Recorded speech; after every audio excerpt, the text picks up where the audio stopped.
Bienvenidos, aloha, welcome into Sunset Rewind. We have one CIF semifinal game to preview for you. The Sailors are the last Sunset League team standing, which is not what we expected going into the postseason. In fact, we weren't sure if Newport was going to get a postseason berth, finishing 3-7 on the regular season, finishing fourth in the Sunset League. We'll jump into that game in 1 second, but as always, take a moment. Follow us on social media at sunset_rewind and check out our website. Bookmark that page because we got more coming there for you. SunsetRewind.com.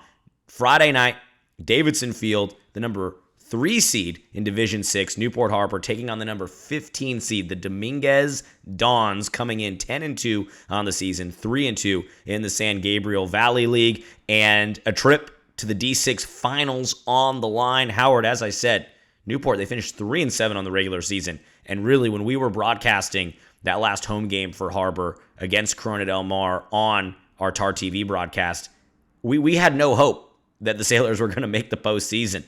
They made it as an at-large berth, and now they're knocking on the door to the finals. What does this game mean for the Sailors? What does this opportunity mean for Newport Harbor football in the postseason? Well, when you say the Sailors went 3-7 this season, I say what regular season? Everybody in Sailor Land is throwing out the regular season. We don't remember what happened. All we know is starting with Sunny Hills in the playoffs, that's when it mattered. And the Sailors have shown up and looked absolutely dominant. So what does it mean for the season? It means everything. You know, you can hang your hat on going to the CIF semifinals, but that's not where they want to stop. Obviously, the Sailors believe they're a team that can win the Division 6 CIF championship. So it means everything for these seniors, for these coaches, for the program as a whole. You feel like you have a 3-7 season, you don't go to the playoffs. That's a long off season of unfulfilled potential. You know, you're looking back saying what could have been, what should have been. Instead, you avoid all of that by being able to see some success, to realize the potential that you guys talked about way back in August during fall camp. All that hard work is culminating in a successful playoff run, and that wipes out any losses and anything negative that happened in the regular season. And we saw Newport earlier this year get out to a lead against Capo Valley and lose that game, get out to a lead against Tribuco, lose that game, get out to a lead against CDM in the rivalry game in the Battle of the Bay and lose that game. And now they're finally, like you said, it's a reset, and they're finally playing Sailor football that they thought they could play since week 1. Well, you know, when you bring up those games where the Sailors got out early, they took a lead, or they had these close games at halftime, and then they ended up losing. What going to the playoffs, to the semifinals and the finals does is it allows you to look back on the season and look back on those losses and say, we were learning. Those were learning opportunities. We hadn't realized exactly who we are. We hadn't figured it out, and we had to go through those experiences to be better and to get to where we are to be able to win quarterfinals and semifinals games. So that's what this run does. It allows you to look back at those as building blocks to your season. And when we talked to head coach Peter Lofthouse earlier this week, he talked about the Sailors' growth in the postseason and how they need to keep growing if they want to keep winning. The further you move along, the tougher the competition gets, and it's going to continue to be other, good and great football programs that you're going to play. And so we've been there in the past. You play teams like Los Al, you play teams like Edison and CDM and Huntington Beach, and they prepare you for these moments. But the key is we made mistakes in those games, so we have to learn from it. We continue to teach and coach every day at practice. We know about Newport Harbor. They beat Sunny Hills by 10 in the opening round game at home. Then they went on the road, faced Santa Barbara, and blew out another team nicknamed the Dons, 49-14, 5-touchdown performance by sophomore Josiah Lamarque there. But let's talk about the Dominguez Dons coming from the San Gabriel Valley League. They had a barn burner in their quarterfinals game against Santa Ana. They won 40-34, 6 lead changes in that one, and the Dons put up 629 yards of offense, 7 plays of 30 yards or more. They shut down Santa Ana's pass game. So the Dons are athletic, and their offense can score in bunches, high-powered offense, as we saw against Santa Ana. Howard, are we concerned about the Dons at all against Newport Harbor?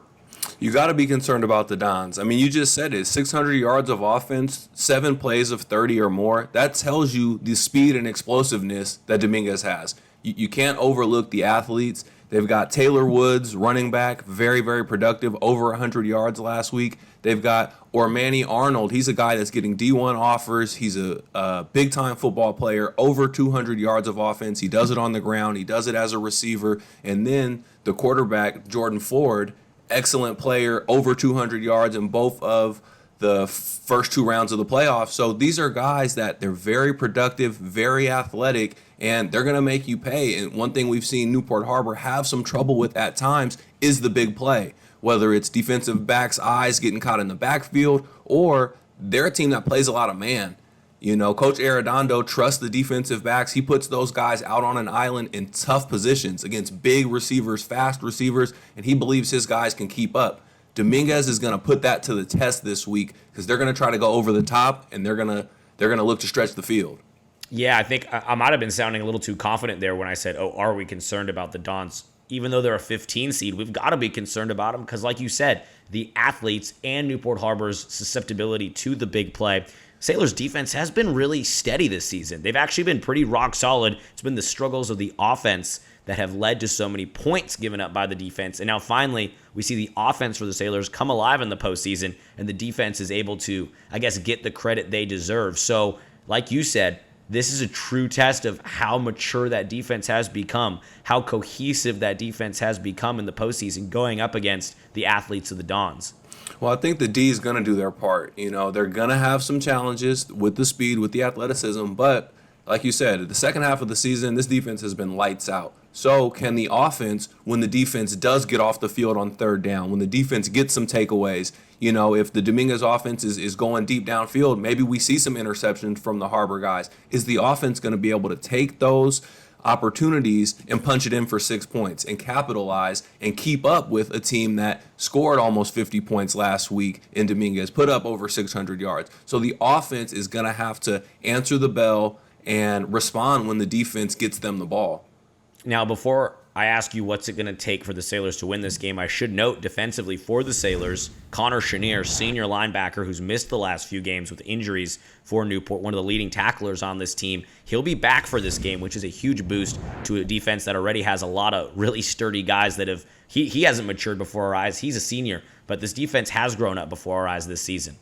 Well, it'll be big to have Connor Chenier back. Very productive guy, comes off the edge, puts a lot of pressure on the quarterback, and he's a leader. You know, he's an emotional guy. He's exciting. He gets up and, you know, gets other guys going. So it'll be big to have a guy like Connor Chenier back on the defense. Okay, Howard, what's it going to take for the Sailors to punch their ticket to the D6 finals next Friday, post-Thanksgiving? Everyone else is full of turkey. Newport's getting in the team bus or hosting a game at home and getting geared up for a big game. What's it going to take for the Sailors to make their deepest postseason run in the Coach Lofthouse era?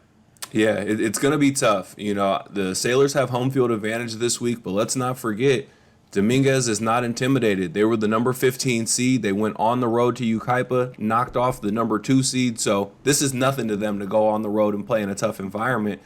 It's going to take Newport Harbor being very, very dominant in the trenches. I'm looking at this offensive line who's done nothing but deliver the last 3 or 4 weeks for the Sailors, really all season long, but particularly at the end of the season. If this offensive line gives A.J. Guitron-Moore time to throw, that's going to be huge because we know we're seeing these receivers for Harbor come alive. The passing game is clicking. And then we've got the running backs, Hayden Farley, Henry Slater, Peyton Irving, if he's able to go. If these guys can get up around 150 yards, maybe even pushing that 200-yard mark as a group, as a collective on the ground, it's going to be really tough for Dominguez to keep up because Dominguez is going to want to strike with the big play. Those can be hit and miss. So if you have Harbor running the ball, controlling the clock, that's going to serve the Harbor offense well. Then you flip around to the defensive side, and the big D linemen of Harbor, I believe, are going to have the advantage. We know about the athletes of Dominguez, but I think they're a little bit thin up front compared to what the Sailors can bring.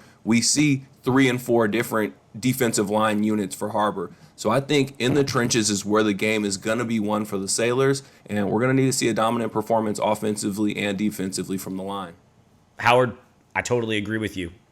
I think if the Newport Harbor D-line, like you said, guys like Alexe Pappageorge, Jacob Jurczyk, Cam Denoon, Nate Grayson Peters. Simon, Nate Peters. There's the a names lot. go on and on. There's too many to name, but if those guys can get after Dominguez's quarterback, Jordan Ford, it's going to help prevent that big play that's been the Achilles heel for Newport's defense all season. And we talked to Coach Lofthouse every week this season about learning from mistakes. And he talked about this dominant win against Santa Barbara. Sailors still have things they need to clean up. Well, Newport Harbor is going up against a big play team in Dominguez, and that's been what's hurt the defense all season. Can they finally get over that hump? It's a great test, and if Newport does punch their ticket to the D6 finals game, I mean, they deserve it because they're going to have come full circle offensively and defensively to get there.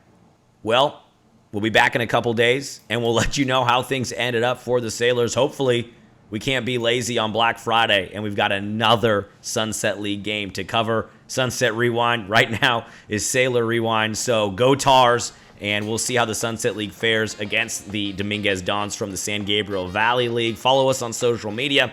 That's Sunset_Rewind. Visit sunsetrewind.com to tap in with more Sunset League content for all the players, parents, and coaches in the Sunset League. For my broadcast partner, Howard Kroom, this is Alex Crawford saying from the 405 to PCH, from Saddleback to the Pacific Ocean, you've been watching Sunset Rewind.